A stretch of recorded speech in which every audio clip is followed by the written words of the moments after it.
Meeple Nation Podcast. Wow. Oh my gosh, already. Dun, da, da, da. Here we go again. First try. Take two.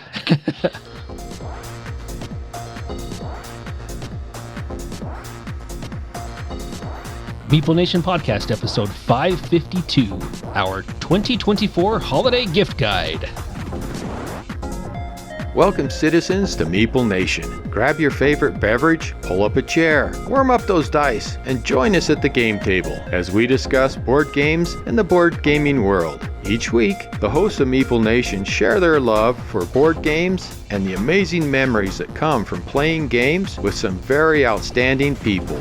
Let us now join our hosts in their natural habitat, the game table. It's that time of the year. Yay! Dun, dun, dun, dun, dun, dun. I'm trying to muster up some Mariah Carey here. Channel your inner Mariah Carey. Some good Carey? stuff. Where did that come from? I don't know. But yeah, it's Hit that high note, Doug. I want to hear it. You actually really don't. yeah. You really don't. And neither does anyone else. Prove it. Hey, the Game Toppers. Hey, the Game Toppers. Hey, the Game Toppers. Hey, the Meeple Nation Podcast is sponsored by Game Toppers LLC. Go and check them out. They have everything you need to upgrade your game room. They've got table toppers. They've got mats, full table solutions, dining leaves, accessories, all made at the highest possible quality. They're fantastic, and you should definitely go see what they have to offer. We might be talking a little bit more about them during this holiday gift guide there's episode. There's a pretty good chance. So, stay tuned for that. Yeah. But until then, you should definitely go check them out. GameToppersLLC.com. We are the hosts of Meeple Nation. I'm Nathan Howard. I'm Andy Holiday. And I am Douglas Stewart. With our powers combined, we will bring you this gift guide. We also have a website. Our website is full of Meeple Nation goodness. There is all sorts of goodies to look at there. That's why it's full of goodness, because they're goodies, and I'm rambling. On that note, there's also a link to our Patreon page. If you would love to be a host, no. Do we need to just hit record again? Yeah, just maybe. Start this episode over. Hey, if you'd like to be a host, reach out if you'd like to be a host. This thing's going down in flames, so if anyone wants to come try to right this ship. My job. Please, we're begging. If you would like to be a patron of the podcast, we would love to have you on board, and maybe we would let you be a host. I don't know. That Patreon link is right there on our webpage. We appreciate our patrons. We love the support that they provide, the ability that it gives us to continue to be on air. So if you want to be a patron, jump over there. Or if you just want to say, hey, I heard about this really cool game, or hey, you guys are bumbling, then let us know. All that at meeplenation@gmail.com. And we love suggestions. We love games. We love game ideas. We love games. I don't know if you know that or not. We enjoyed the board game a time or two. meeplenation.com. MeepleNation.com. MeepleNation.com. All right, let's get into some game highlights, guys. What is happening tonight? It's been a long weekend. Why has it been a long weekend, Andy? Oh, it has been such a long weekend, and that is because we had a wedding. Yes. And my oldest is officially married. She is married off. I am down one in my house. Three to go. 3 to go. You're almost there. Living on a prayer. Yes, it's been a long weekend. We've had, it was just a great day. It was awesome. We had a lot of help to pull this wedding off. Each of you guys helped a ton. Oh, you had help coming out the ears. We really did, especially when it mattered, which was great. And your sister jumped on board, decorated the heck out of the hall that we were in. She did an amazing job. Yeah. Even when she didn't want any of our help. And your family is all super nice, except for Dan, who didn't say hello to me at all. Dan didn't say hello to you? No. Apparently, he told me that he didn't tell me this, he told some of my family this, that he now has chronic anxiety. Oh, really? It sounds like it's induced by his wife, but that's just my opinion. But do we need to edit that part out, or is that okay? It's fine. Okay. They're not listeners. It's all good. I may be biased. Great time. And they didn't go too far for their honeymoon. They were just maybe an hour, 45 minutes or so north of where we are. My son-in-law now, how's that to say? it's weird. Yeah. He doesn't have paid time off, so they couldn't go very far, so they just went up to Logan, Utah for their honeymoon. They were there for a couple of days. Anyway, so I get home a little bit early from work to work from home for the last half of the day, and lo and behold, I've been there for maybe half hour, and they both show up and walk through the front door, and I'm like, hey, it's the married couple. How are you guys? So we sat down with them, and they sat down and were just talking to me, and my son-in-law is like, hey, I really want some advice. I want some marriage advice. And It's a little late for that. yeah, I'm thinking, okay, well, I can give you marriage advice. I'm like, well, we'd love to share some advice with you. And so my wife was there. It was like, we're like, Amara, do you want some advice too? And she's like, I'll listen. Like, you don't want advice? She's like, I don't really have any questions, but I'll listen. She's got it all down. She knows what she's doing. Apparently she's got it figured out. Yeah. That is typical Amara. That is really is. awesome. So, no, it was good. He had some good questions and some questions about careers and everything else. So I think they're going to be okay. Good. They're young and learning, and hopefully can feed off of the wisdom of us old farts and not have to learn the hard way like many of us have had to in life. Yeah. There's so many things that we go through life with lots of good intent. So many of those lessons have to be learned Through pain. Yeah. Yes, so true. Yeah. Yeah. But pain is a good teacher. And you're like, oh, I really do not want to do that again. So lesson learned. But it's always better if you can learn from somebody else's experience rather than your own. This wedding was a ton of fun for me. My youngest daughter did it all on her own. My oldest daughter eloped. And so this is kind of like the first wedding that I was really involved with. And we started Friday night. Yes. Where we were prepping the pork butts, because you had 16 pork butts? 16 pork butts. Yes. And so it was like 160 pounds of pork that we smoked. And you had three... Andy had 3 big smokers in his front yard. And when I came in that night, I said, Andy, I think it is safe to say you have the best smelling front yard in the world right now. Because it was so good. It smelled amazing. We took 3 other smokers to the reception. Yes. And so for the luncheon, we didn't have pulled pork for the luncheon, just FYI.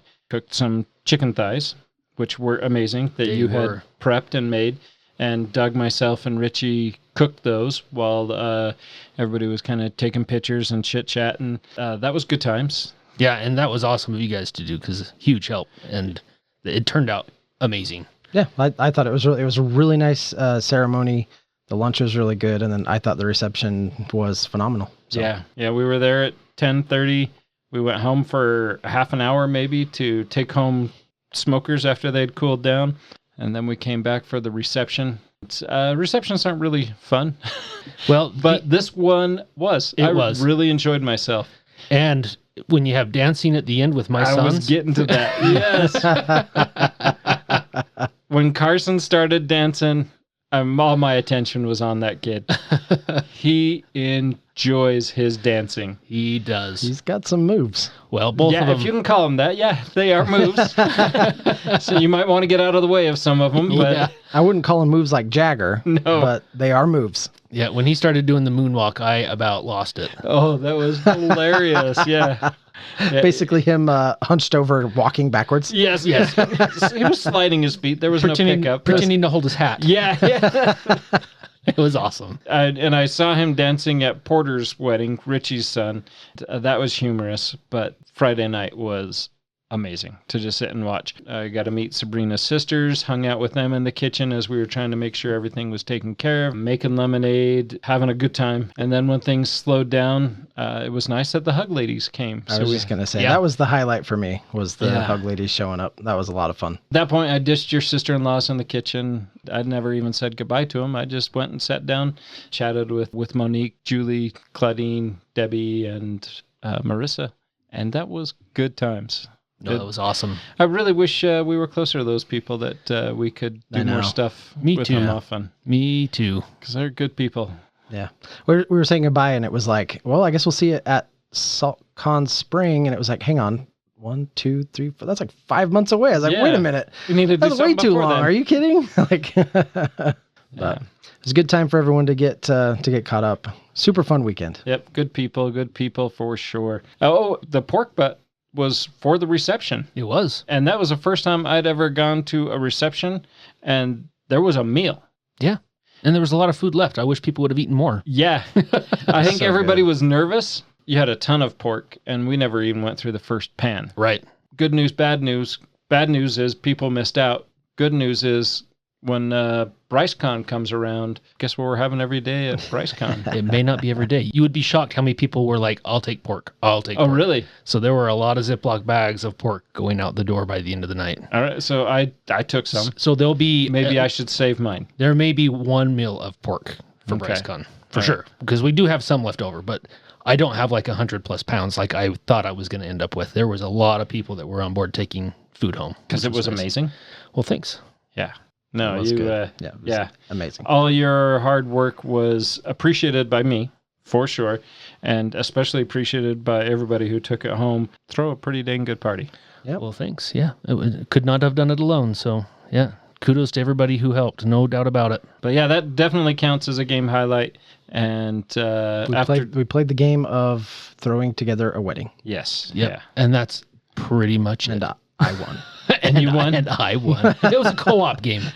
We all won. Okay, fine. but I won better At least it didn't end in a tie. because we know how that would have ended. Shut up. No, that was definitely a good highlight. I actually do have one game that I would like to talk about. Okay. In addition to the amazing wedding, I did get a chance to sit down with my son Brigham, and we tried a new game. It's a new game to us. I think this was a 2023 release, but this is Nunatak. I think that's how you pronounce it. Nunatak Temple of Ice. And man, I got to tell you guys, this is a simple game, but super fun to play. The whole idea with this game is you've got a grid of tiles that you're going to lay down, and it's a 5x5. So there's 25 tiles that get thrown down, and each tile has an icon or multiple icons on it. And then every player is handed a color of these little plastic sort of stacking blocks. What you do is you draft a card from the row, and the card is going to have an icon, one of the icons that's out on those tiles.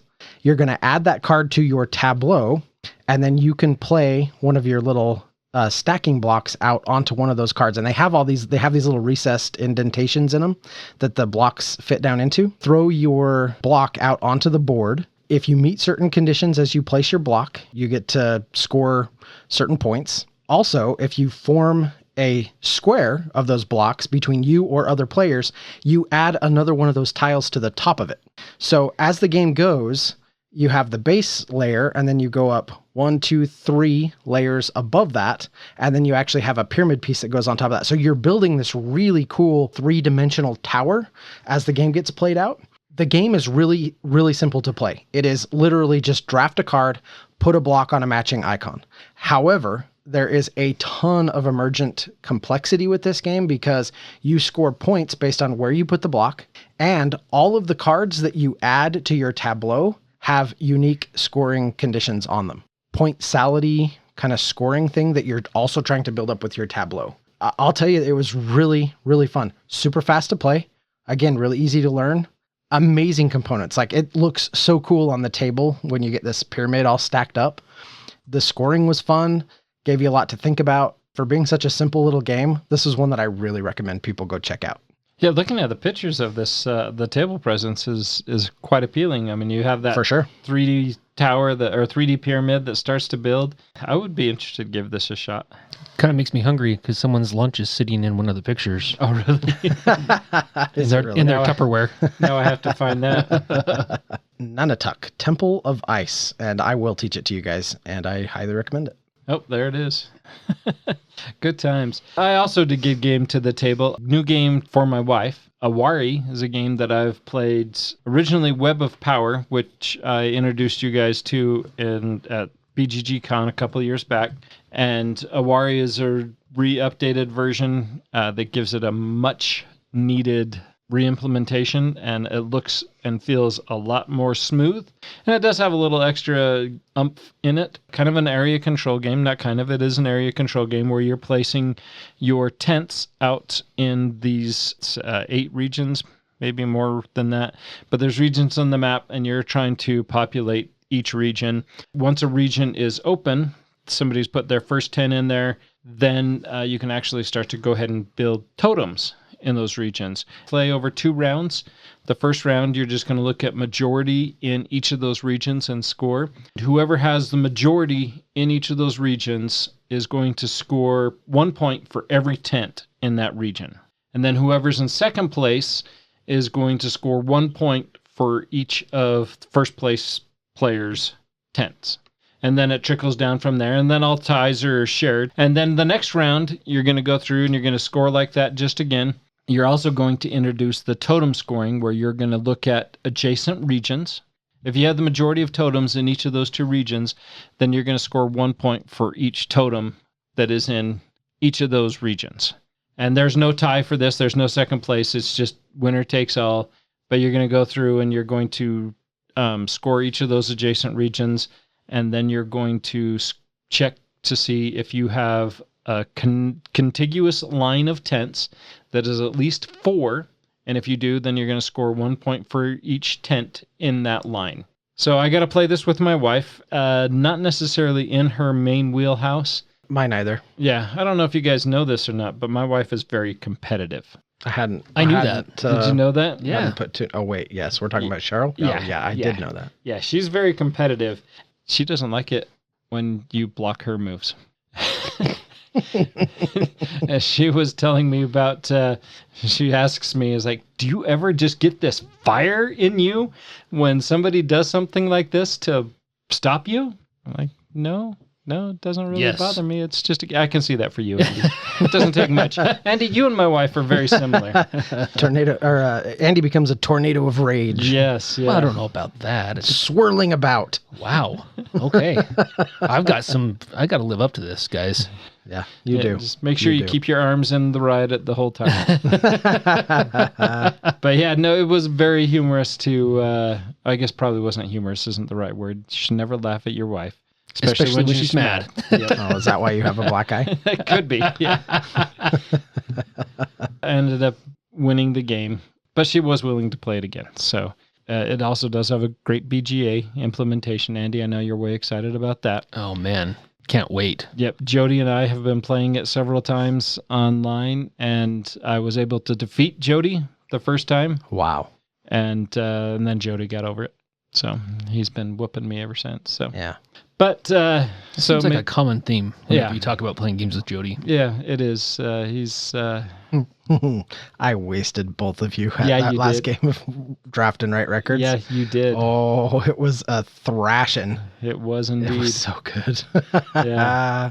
I felt really good about it. Draft and Write Records is such a great game, but it is so swingy from game to game. It can be. Yep. Yeah. I mean, you can have one game where you're on top of the world, and then you can have 2 games in a row, and Andy's going to say, I'm never going to play that game again. Yeah. That's true. Yeah. Speaking of tornado. It's still just fun every time you play it. I love Draft and Write Records. It's so good. We're talking about Awari, which is also a very amazing game. So I have only played Awari on the BGA implementation. This is one that Mike and I tried to play a little bit of back in the day. I don't care for this game. It's because you've never played it. It just doesn't grab me. Like the Andy. Rah, rah, rah. Oh, my bad. We should play Awari sometime, Nate. Apparently, I've never played it. Apparently. No, the mechanisms of this one just don't. I don't know why. But I can't say it's a technically bad game for any particular reason. It just is one where we sometimes talk about the fun factor. And for me, this was one that was lacking in fun factor. So maybe we should try it in person, see if that is still the case. And if not, if it is, we'll let it rest. If not, we'll get over it. So, but anyways, Awari, I very much enjoy. And my wife gets mad when she loses. Well, we are not here to talk about losing. We're here to talk about winning the holiday season. Yeah, I like that. winning the holiday season with awesome gifts. That's Yes, right. yeah. Winning the hearts and minds of your friends with some incredible gaming gifts. So chances are you're listening to our podcast. Chances are you probably play games. Yeah, probably. I would wager that is probably 100% of our listeners. And maybe my mom. And maybe your mom. Hi, Yeah. Mom. Your mom's a sweetheart. She's amazing, but she doesn't play games. No. She's probably the only person who might listen to this that doesn't play games. And she cheers you on, and she's the first one to Oh, like anything. She's just so sweet. Yeah, she's a good lady. My mom doesn't listen. Mine doesn't either. Your mom plays games, though. Sometimes. But anyways, Wow, Nathan just feels bad all of a sudden. This is a feel-good episode, guys. Come on. let's go back to the wedding. But anyways, chances are most of you are listeners. So, or most of you are listeners. Anybody that's listening, You're probably listeners. 100%, you're a listener. Nate's going off the rails again. If you're listening, you're more than likely a board gamer. It's tough to shop for other board gamers. And it's also tough to try to introduce our hobby and the love of board games to other people. So we kind of break this a little bit into two sections where it's the first one's free. Hit to your friends to try to get them addicted to the joy of board games. So we got a section that we'll talk about some board games for maybe the less gamer friends of yours. But then we got a lot of stuff that we're going to be talking about. What do you get the gamer in your life? Because chances are they already are fully aware of what game they want, and they may or may not have already purchased it. Well, you don't go buy Phase 10 for just anyone. Please don't go buy Phase 10 at all. Let's just avoid Phase 10. Yep. Period. Full stop. Is Telling my wife that to the do end that. of the guide? Yeah, that's the end of the guide. If we No remember Phase one 10, thing, you're no out. Phase 10. Probably Skip-Bo too. Well, there's a few I would put on that list, but Yeah. let's just stick with Phase 10. But anyways, I'm out of control here apparently. Well, no, you're not. You're good. Yeah. You're good, Nathan. But you you're also getting us on don't- track here. Yeah, you also don't go buy Frosthaven for somebody, right? Unless you are fully aware 100%. Yeah. that they are going to not already own Frosthaven and are very much interested in Frosthaven, because picking up a game, it's usually an investment. It's not like buying a Subway gift card. For me anyways, I'm very grateful and appreciative when somebody gets me a game, and I'm even more appreciative when it's a game I wanted. So, short story, way long. How often does that happen? That I get one that I don't want, I do want. That you get a game that you don't own that you did want from somebody else. Oh, from somebody else? Well, years ago, Brent was really good about helping my wife buy me games for Christmas. Okay. So she would go to him and say, I want to get some games for Nathan. And Brent would go order some games and say, here you go. And Brent was really awesome, but he would always run that list by me. Brent was always nice. He'd find something in there that was usually appropriate, that was not new to me. But that is, again, that's somebody who knows me. And So is that your first suggestion? Have a friend go and do if you have a loved one that is part of a regular gaming group, ideally get with them and find out through them what game may be appealing, or there's alternate choices to board games. Yeah, let's talk about a few of them. Let's talk about a few of those. I'll start us off. One of my favorites, thinking about people that we want to get good gifts for, the type of person who has everything, Nathan. Oh. I really I really like to go the art direction, because I think really cool art to hang in a game room or to put on a shelf is super, super fun. One of the best places you can go is actually Etsy. There's a lot of resources on Etsy. Etsy has a lot of stuff. You can type in the name of a game and you will find all kinds of things on Etsy. But there is almost always some incredible custom art that you can find for a game on Etsy. I think that's a great place to start.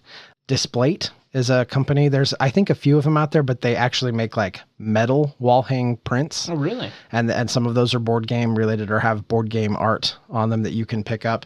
And then, of course, there is the board game art series. and you can actually get those through the BGG store, but those are a series of prints that have specific games on them, and the artwork on those I think is incredible. Yeah. Sometimes you wonder, why didn't they put this on the box?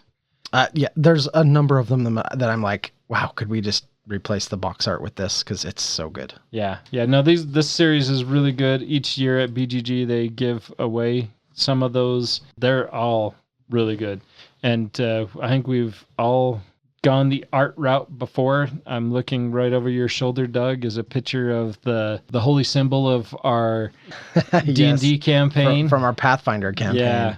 A little closer is the picture of our meeples that I made one year. And I think art is always a nice touch. If you have somebody that has even a corner that is gaming related, having something that they can hang up to mark that corner as theirs, that's a good call. So if you have a gamer in your life, art is always a good option. What else is a good option is every gamer goes around with space to fill right on their chest.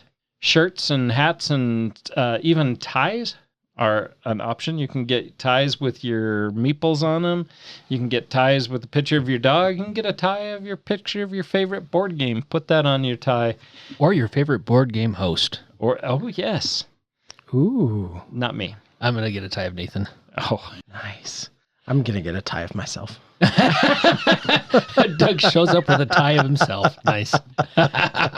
Would be even better is if that tie has a picture of you with a picture of you on that tie. So the ever shrinking picture of There Doug. we go. Infinity Dougs. Yes. I like it. I want to see this. I'm going to go make it right now. There you go. But yeah, there's plenty of t-shirts. Again, you can go just do a board game t-shirt Google search, and you are going to find a whole bunch. Some of my favorites, and it has a nice pie chart on it that it's mostly blue, and it has a little sliver of red. And the title of the pie chart is, "Will I talk about board games today?" And the blue is yes. And then there's a little arrow with pointing to the red, which is also yes, but in red. Nice. So I like that one. And then, of course, there's one that before you ask, and then it has a list, and it says, yes, I do own a lot of board games. No, I haven't played them all. No, they're not like Monopoly. You get those standard questions when you talk to somebody on the street and you say something fun and interesting about myself. Well, I own 1,000 board games. And they're like, which one's your favorite? I always get that one. Yeah, which one's your favorite? I got 1,000 of them, so... Which one's your favorite? Yes. Yes. There was a new one that I found this year. There's why do I lose board games, and blaming it on the cards, the bad rolls.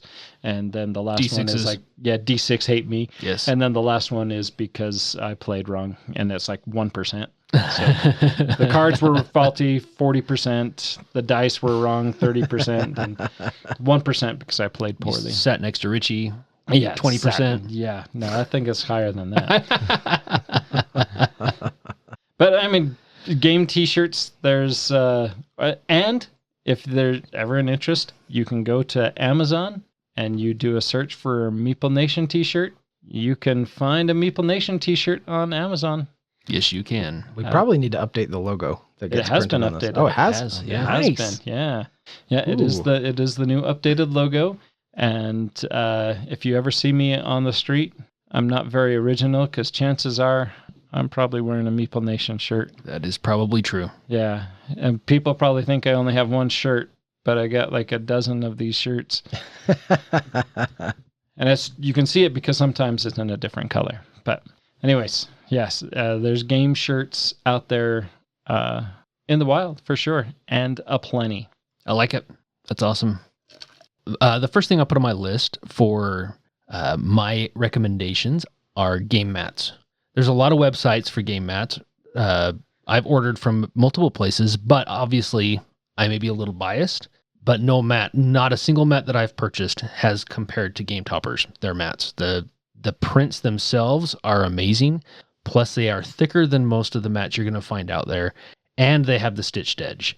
Which is amazing. Well, honestly, it is huge because I've bought mats that should fit my game toppers that's like, oh, I really like that print, and there's nothing at that time, there wasn't anything similar to game toppers. Now that they've broadened their selection, they've almost got all their bases covered. I bought a couple of mats, and I've ended up having to trim those mats to try to get them to fit down inside the topper because they're not the size that they're advertised to be. Yeah. And with the mats that Berkey does, they fit perfectly. They have that stitched edge. They're thick, and they are the exact size that is advertised on their website. Whereas a lot of the other places, they're short, or they're too long, or they're not as wide. They're not wide enough. You have a gap, or they're too wide, and I have to cut material off so that they fit.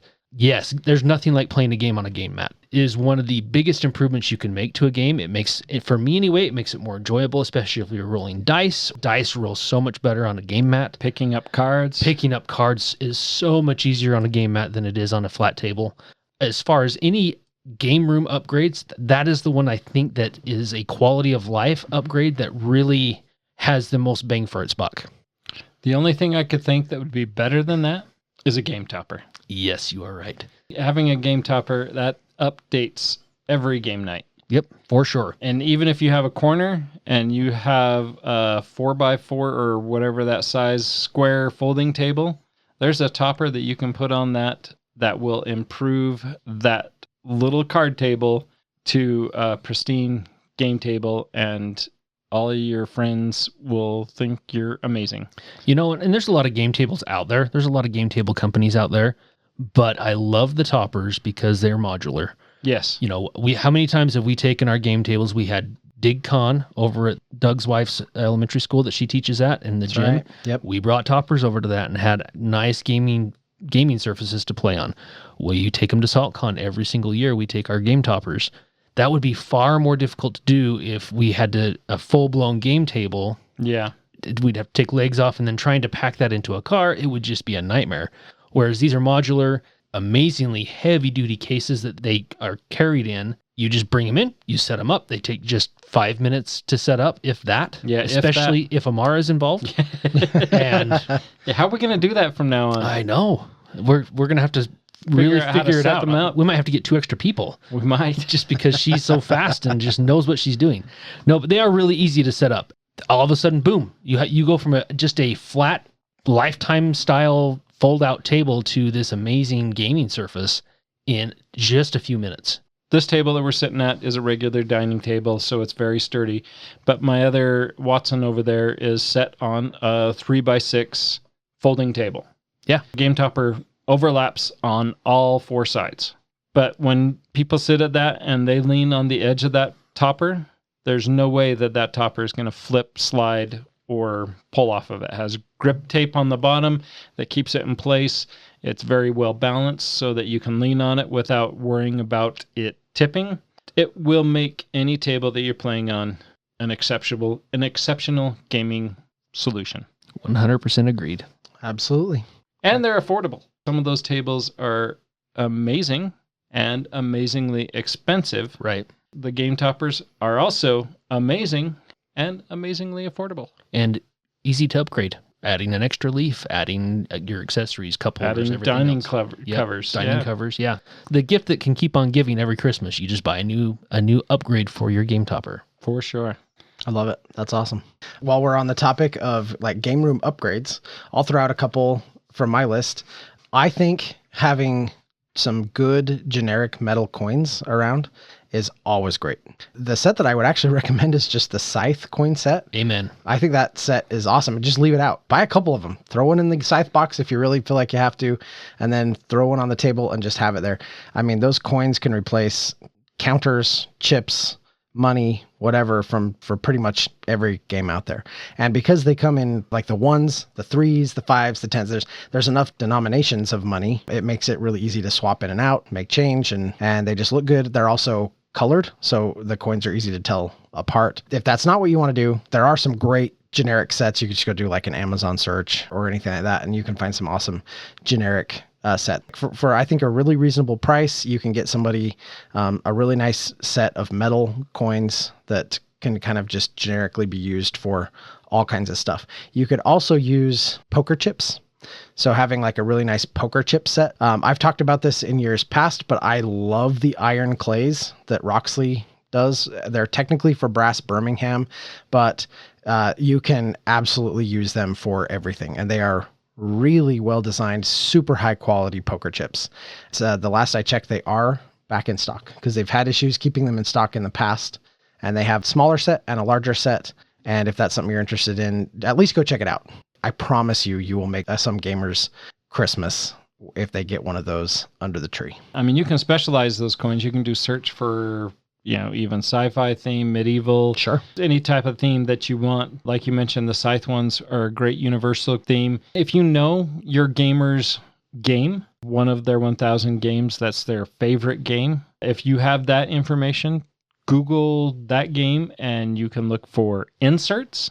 Game inserts are super helpful, especially ones that allow you to bring the game to the table quicker, allow for faster setup, takedown. Then you can also, again, go back to the art. You can get themed art for that specific game. You can get all sorts of wares. Upgraded components, right? Like deluxe components. Yeah, deluxeified stuff that replaces cardboard or plastic chips for 3D models or, actual acrylic tokens, things like that. There's some great places out there, Top Shelf Gamer, Meeple Source, Tinkertown Games, BG Expansions, and even the BG Store, BGG Store, where you find promos, other little tidbits that will improve your gamer's game. So those are all great resources to look out for. Also, sleeves. You have a gamer who has a game that they love and they play, and it doesn't have sleeves, chances are that game's going to wear out and they're going to be very disappointed when their game starts to show wear and tear. From years past, before sleeves were a thing, I've gone through 3 sets of Settlers of Catan. We would play that game so much that the cards just would get so dirty and gross that it was time to replace them. Even a simple game like Catan or an amazing game like Voidfall can all be protected with sleeves. And sleeves come in all sorts of sizes. In fact, and qualities. And qualities, for sure. Yeah, you want to get the thicker sleeves. I recommend, anyways, you can get the cheaper, thin ones for sure. They are cheaper, but they're also cheaper. Yeah. If you don't know what size, you can always go to BGG. You look up the game under the tabs right there at the beginning where it has the game listed out. There's a Sleeve It tab added, I think, as of last year. And it will tell you how many sleeves you need and the exact size of sleeves that game requires. After you click on that, it does give some suggestion places to buy, but then there's other vendors that are out there. There's Mayday, Sleeve King, which is essentially the same place, Dragon Shields, Paladin Sleeves, Gamegenic, Ultra Pro, and a whole slew of others. So if you're looking for card sleeves, you go to BGG, you say card sleeves that are this size, and the sides are in millimeters, and then you want to get premium ones that are not so thin. You won't regret having thicker sleeves, for sure. Absolutely. I think another fun avenue you could try to explore too, a lot of game groups or gamers out there, they like to play games, but they're not so sure about RPGs, or maybe don't have time to play RPGs, games like Dungeons and Dragons. There are a lot of really, really great starter sets out there. Give you a good foot in the door. So if you wanted to keep going from there, you could, but also they contain everything you need to play a fun, condensed story with just enough rules to get you into it and to get you going and playing. Starter sets for RPGs are a fantastic holiday gift giving idea. Several products out there for Dungeons and Dragons. There's the Essentials kit and the starter set. I like the Essentials kit just a little bit better. If D&D isn't their jam, there's starter sets for Arkham Horror, for Fallout, Avatar, The Last Airbender, for Warhammer, franchises like The Walking Dead, and many, many, many others. They're usually around the $20 to $30 price point. I don't know what people's budgets are, but that seems like a pretty good, meaningful gift for a decent price. There's a lot of goodies in there, something they can open right up and start reading and getting into and planning a little adventure without feeling like they need to become some dungeon master who has all 600 pages of the player guide memorized and all that. Not only that, I think that a lot of these games are if you're really going to get into it, there is a cost involved with that. For sure. And just go in and buy all those books, and then what if you don't like that campaign setting? So I think this is a great way, like, okay, I want to try out, I think Fallout kind of looks cool. Well, get a starter set. I think it would be fun to try that starter set for Fallout and see if we really like that universe or that campaign setting, and then, okay, this was awesome. There. Let's start getting into the books, and let's really start diving into this. Yep. It lets you get your feet wet. It gives you a taste of exactly what that campaign, maybe it's a different system than just a D20 system or something like that. It lets you get a taste of it, lets you decide, okay, yeah, I like this, or nope, not this one. Let's try a different one.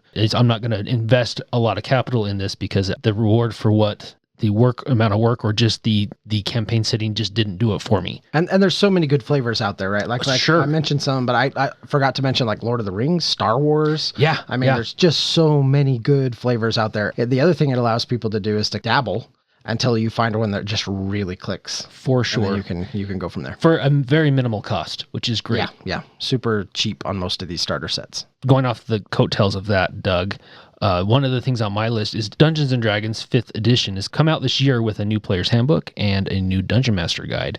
And the monster manual is in pre-order.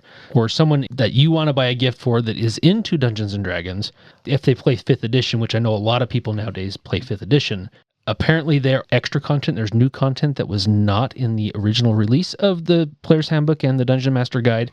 So they are updated with new things in them, probably worth picking up.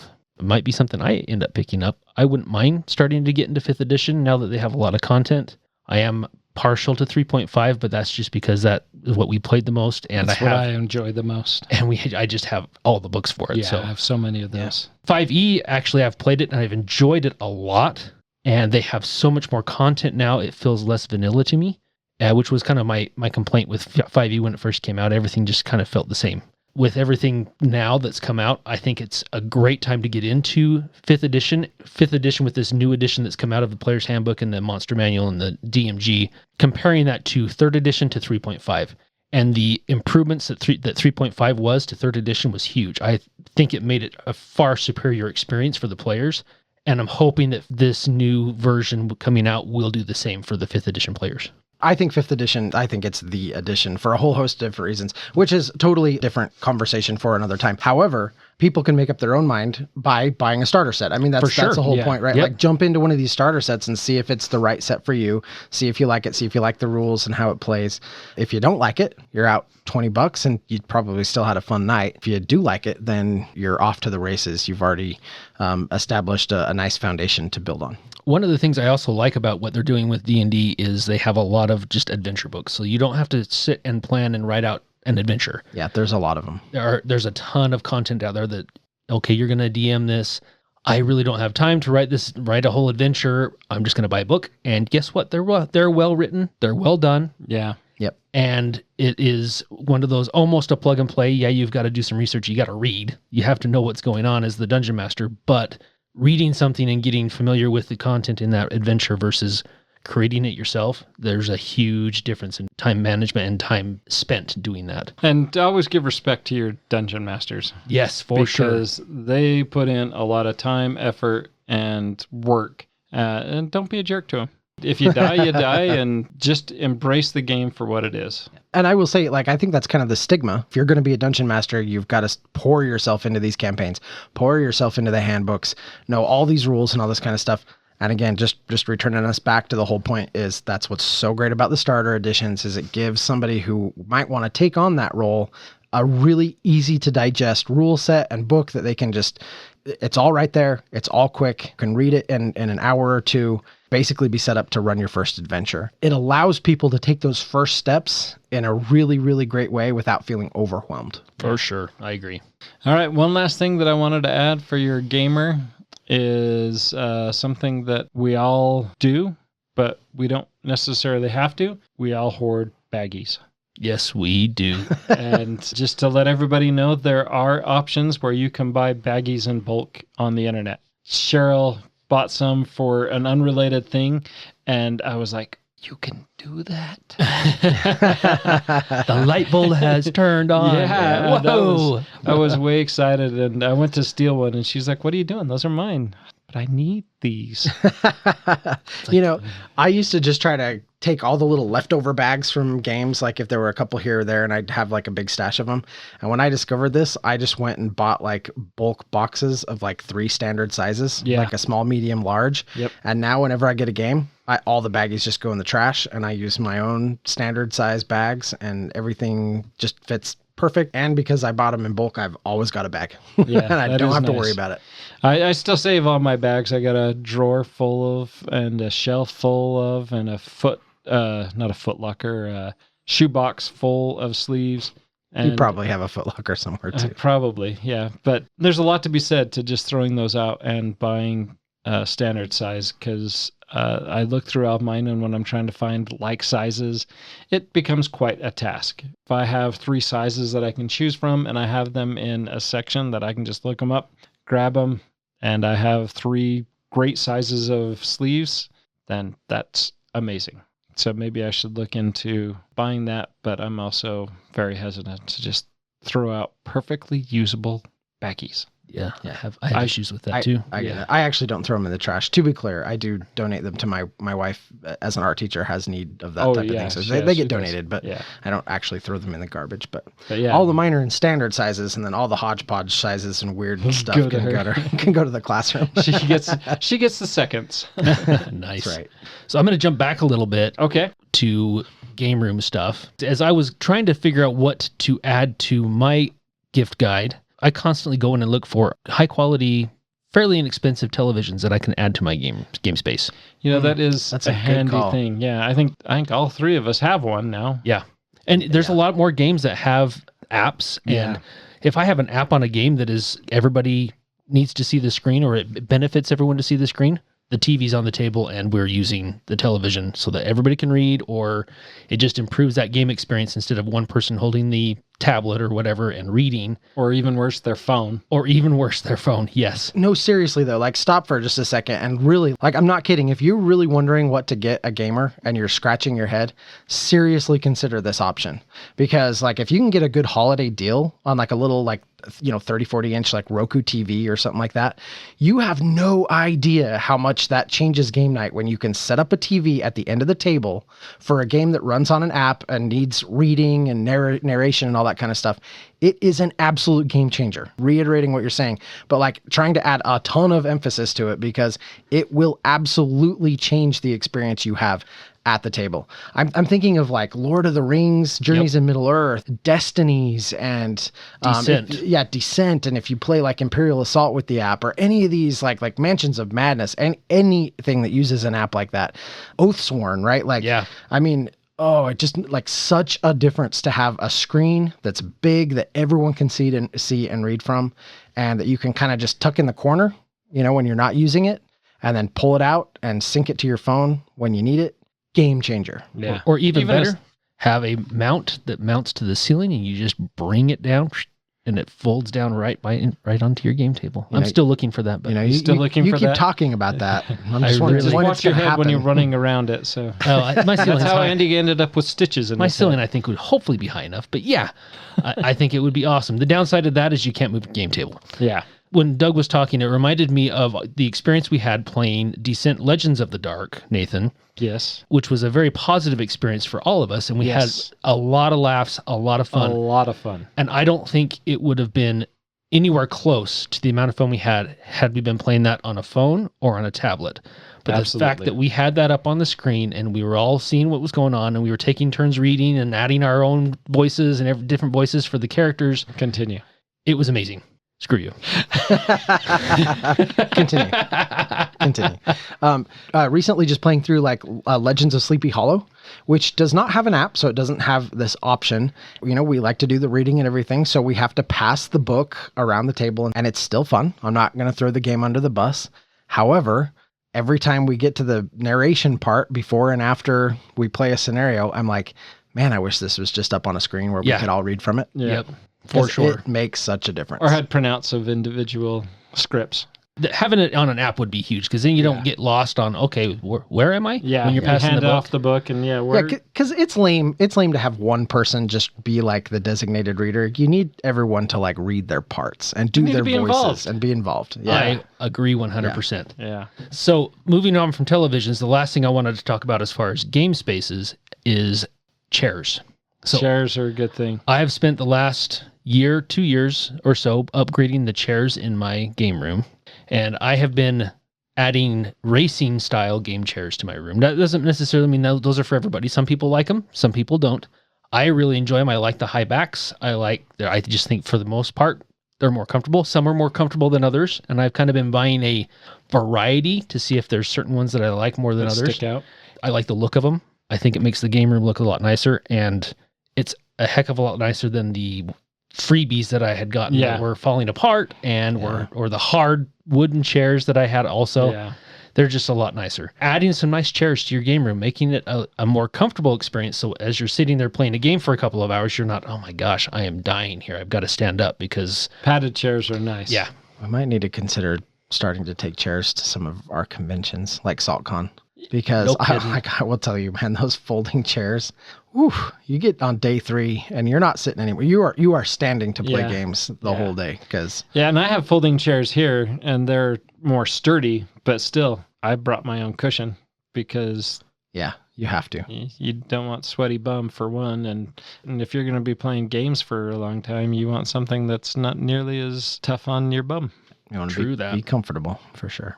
Okay, so I think those are some fantastic ideas for the gamer in your life. So let's talk about what you can do to get people started down the path. What's the first hit?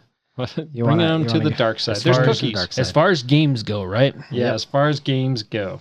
What are some good suggestions you guys have? And these might even be for like these may even be for gamers, maybe more casual gamers or something like that. But I think all of us kind of put games on this list with the idea that these would be games to give somebody who maybe is just dipping their toe in, or maybe not really a gamer, but might be interested, that kind of thing. I kind of did a little bit of both.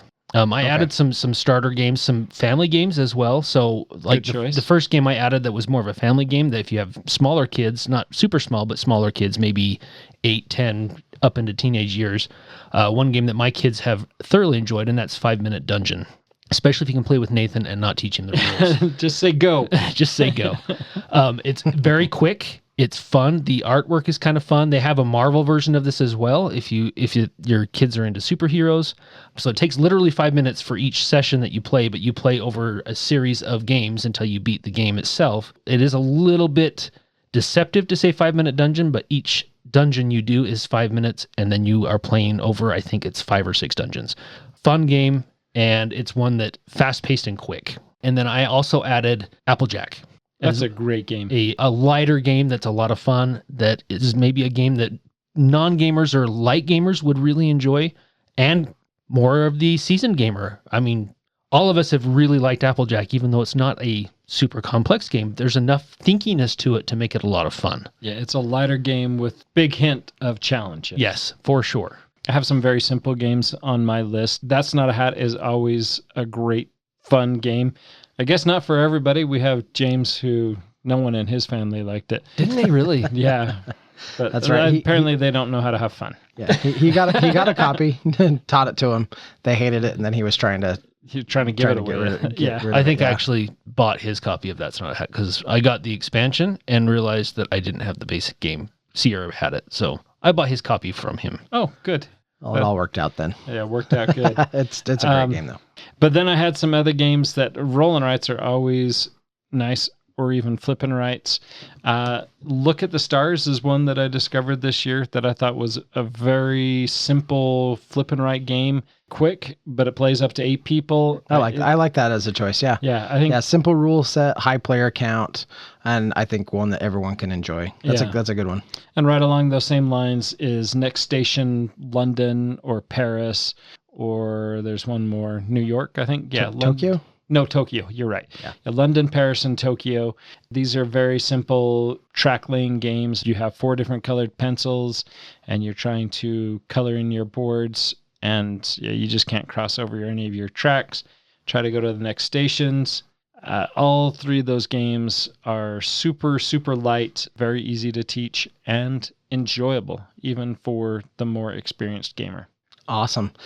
So a few that I put on my list, there was a reason why I wanted to talk about Nunatak Temple of Ice at the beginning of the episode, and that is because I think it is a fantastic game to consider giving as a holiday gift.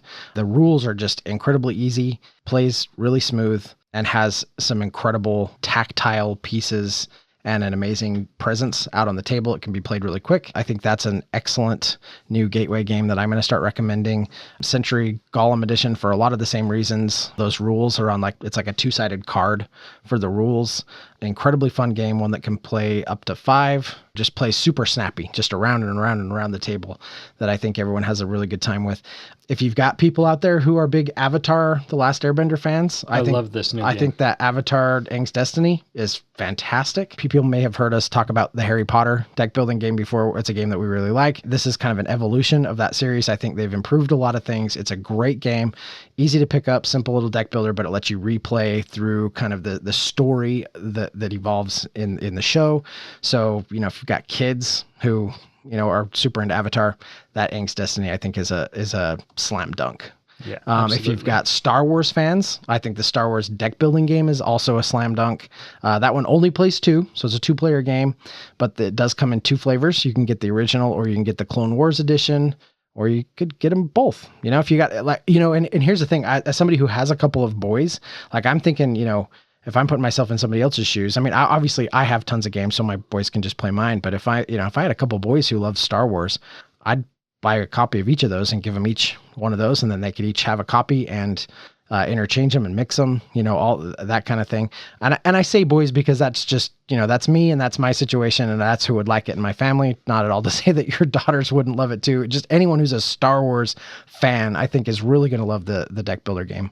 And then the last one that I'll throw out there as one that's kind of more of a hey, get people kind of going or whatever, it's actually Heat, Pedal to the Metal. That's a great suggestion. I think Heat's phenomenal. And if you've got people who like racing games, and the great thing about Heat is it's really versatile, right? You can play a really simple 1 or 2 lap game using the base rules, but then if you really get into it, it's got so much more to explore with the circuit and drafting cards and the mechanic shop and all that kind of stuff. So I think there's a lot to explore there. And then, of course, you can always just throw Silver and Gold or Ohanami in a stocking. Yeah, those are always good picks. Those get played quite often. They're just great filler games and super, super simple to teach.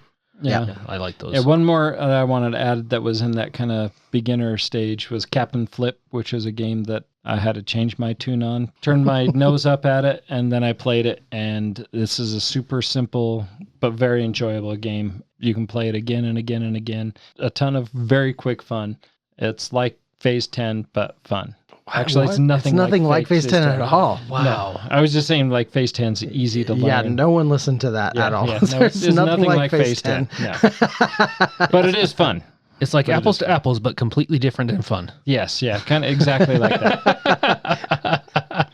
Going into the light to medium weight games that I added to my list, the first one was Acropolis. I love this game. This is one that game. Is, once again, is very quick to play and very easy to teach.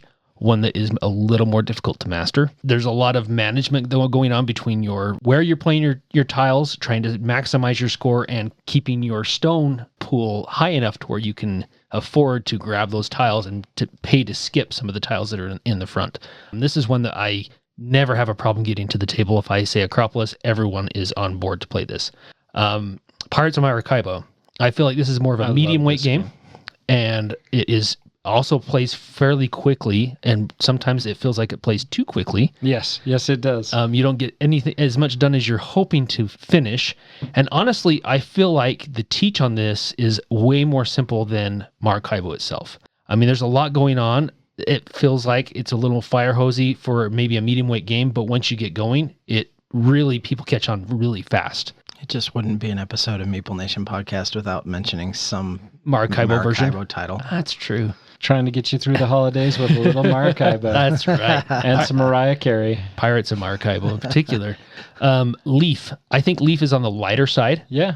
But there's enough strategy involved with this game that I think there's enough meat on the bone for the seasoned gamer to enjoy this one. I've really enjoyed it. It's a fun game. And then Mycelia, fun deck builder, kind of a light deck builder where you're trying to get your droplets moved off your board as well by using your cards that you're gaining.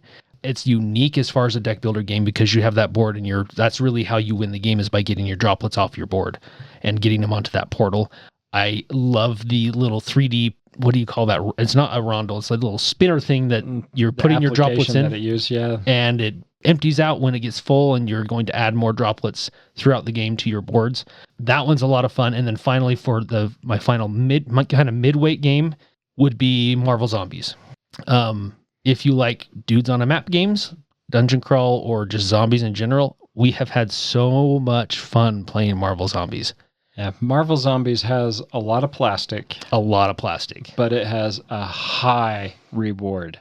I have never been disappointed in this game, ever. Me either. And it has a high replayability. Absolutely. Each set comes with more scenarios, so you can play a bunch of different scenarios. But honestly, if we lose, we play the same scenario, and it's the amount of fun we have even playing the same scenario that we had previously lost is just as fun. In fact, it's even more rewarding when it's difficult and we've beat something that we've previously failed at. Marvel Zombies, that's one of my all-time favorite games. I feel like it's a medium weight game, medium-ish weight game. I don't think it's super complex, especially once you get going. So, yeah. And what a fun way to celebrate the holidays, let's be honest. Absolutely. Yeah. Marvel Zombies, man. I love it. It's a Christmas game. And I have a couple heavier weight games, but I'll let you guys, if you guys have any medium weight games you want to talk about, we'll dive into those first. All right, Doug, you and I have one that's the same, so I'll let you talk about that one, and I'll go on to mine after. Sure. So I wasn't really thinking about medium weight games. I mean, we talk about games and we recommend games all the time. And so as far as like a holiday gift guide goes, I think you guys put more time, more like kind of thought into this than I did. But I do feel like if you want a foray into that medium weight range for somebody, I would recommend Draft and Write Records. This game is amazing. It does have I don't want to call it a steep learning curve, but it has a lot of information at first. But once you get past that, super simple. It's busy. The paper that you're going to write and be marking on, there's a lot on there. But after a game or two, it's all fairly intuitive. And again, we're talking about medium weight right out of the gate, recognizing that you're going to need to spend some time in a rule book to learn this game. But I think it's great. Super fun. Like we were talking about earlier, it can be kind of swingy, but there's never a game of this where you're like not sort of enjoying the puzzle of trying to just get all your combos to work together, because that's what just sings with this game, is just triggering combo after combo and getting like a whole cascade of things to work together. That's a nice feeling. Yeah, for sure. It really is. Little step up from beginning game is Agueda, the City of Umbrellas. Fairly easy game to play, has some challenge in it when it's tactile. Is that a word? Tactile. Tactile. It's got some great pieces. Is that like tactful tactics? Sort of, but that feel good. It's touchy good, touchy feely good, touchy tactics. Touchy tactics. Wow. But anyways, this game is great. You're trying to paint murals. You're trying to attract people into the shops on the street, and you're trying to fill the street with umbrellas. Very quick, easy to learn, fun, high replayability, I think.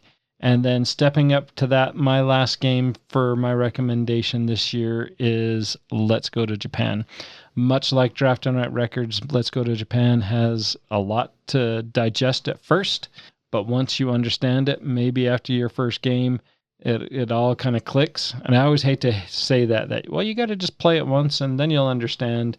But you really kind of, to see it all play out and you go, now it all makes sense. But Let's Go to Japan is a great. I love this game. I mean, I'm going to call it still a fairly simple game to play once you understand it. Yeah, it's medium weight for sure, but it's just so good. It's so good. I don't know, like I'll be curious because we're going to do like top 30 games, I think, here in a month or so. Like look forward to that, coming out soon. Spoiler. Yeah, well, I mean, it's coming. It's coming. We're working on it, but this is definitely going to be on that list, and it's probably going to be pretty high for me. This is a great game. Yeah, it is a very good game. Andy, your last one. My last two, actually. Your So last two. this one is, I think, I consider it more medium weight, but definitely not a light game, and that is the Architects of the West Kingdom. As far as I'm not super well versed in the North Sea trilogy. I've played them, but I don't own them, so I'm not super well versed. I think the South Tigers trilogy is far more heavy than the West Kingdom trilogy. And I think as far as accessibility with the West Kingdom trilogy, Architects definitely is the most accessible and the easiest to learn and pick up and just roll with. I agree with that for sure. Yeah. It's a great worker placement game. It's one that when I was at the game store, I don't know, a month ago or something like that, a lady was looking for a game for her husband, and I was kind of asking questions, what does he like? How heavy of a gamer is he? Ended up recommending Architects of the West Kingdom. One of those that I think you don't have to play that game once to figure out maybe a couple rounds, and you're like, oh, that's how that works. Okay, now I've gathered exactly how everything works. I know how to get resources. I know how to get, start improving those actions so that I can get the most out of them. I think that it is fairly intuitive, and it's overall just a phenomenal game. The second one is a little heavier in my opinion, and there is so much going on that sometimes it's a little hard for people to wrap their heads around, and that is From the Moon. I love this game. Yes, you do. And so this one's just on Andy's list. Play it with you this anymore. one's just on Andy's list because he loves it. Yeah. I love this game so much.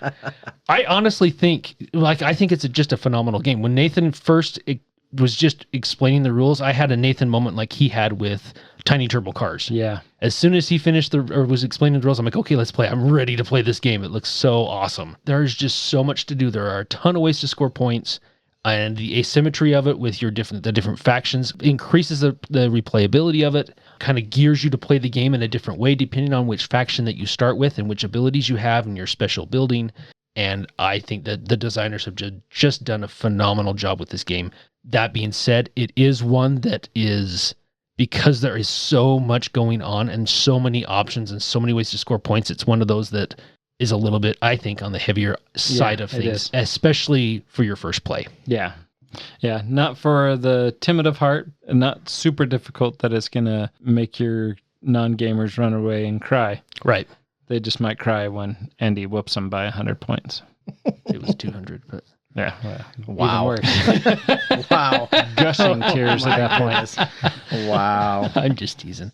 So it wasn't fun. that high. Well, that, I think, sums up our holiday gift guide. We got some stuff for the gamer in your life.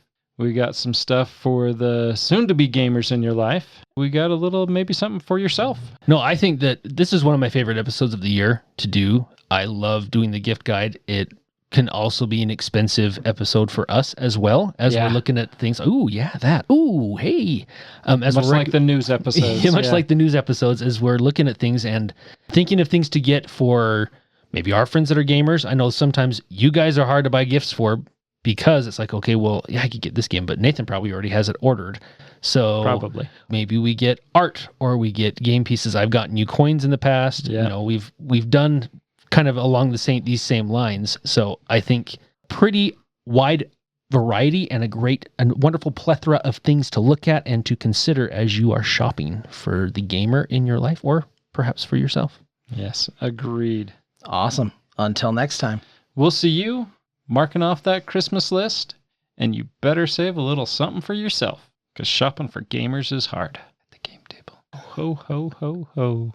I don't want a lot for Christmas. Yeah. There is just one thing I need. I just came up with a great game idea. Pirates of Mariah Carey. Wow. It's a Maracaibo theme, but there's Christmas songs, and you try to reach that super high note and nail it. You had to go and ruin the pirate thing, didn't you? You All really had to go do that. For Christmas is Maracaibo. Indeed. Or Pirates Buried of treasure? Mariah Carey. It's got weird. Why? Thank you for listening and being a part of Meeple Nation. If you would be so kind as to follow, subscribe, share, and rate or review this podcast, it really helps to spread the fun. You can be more involved in supporting the podcast by joining the nation at patreon.com. Meeple Nation, or you can find a link at the top of our webpage, meeplenation.com. And while you're there, look at all our extra content. There are links to all our past episodes, a wide variety of blogs, pictures from our Instagram feed, and bios for all the hosts and our awesome bloggers. Follow us on Twitter, Instagram, and Facebook, all under Meeple Nation. If you would like to chat with the hosts or other members of the nation, you can join our Facebook group, Meeple Nation Off Air. We hope to see you again at a game night, a con, or maybe a suspense-driven evening of Werewolf. Thank you for listening and supporting Meeple Nation, and stay tuned for next week's episode. Thank you so much for listening. We very much want to thank our patrons who help keep the podcast running. I personally want to thank my co-hosts for all the help they provide with both content here on the podcast, in addition to what we have available on our website. Without them, the podcast would not happen. If you too would like to support the podcast, you can join the nation at patreon.com/Meeple_Nation. Or you can find a link to Patreon at the top of our webpage, meeplenation.com. If you have any questions, comments, or games you feel should be on our radar, you can always reach us at meeplenation@gmail.com. We can't wait to hear from you. I am grateful to Doug and Andy who helped me edit episodes, and I want to thank James and Kim Clark who do the editing on our blogs and on our webpage, which can be found at meeplenation.com. We want to thank Brain Detergent for our music. If you want to find more from him, you can follow his links that can be found on our webpage, or simply search for Brain Detergent on YouTube to find more of his tracks. Thank you again for listening and being part of the Meeple Nation community.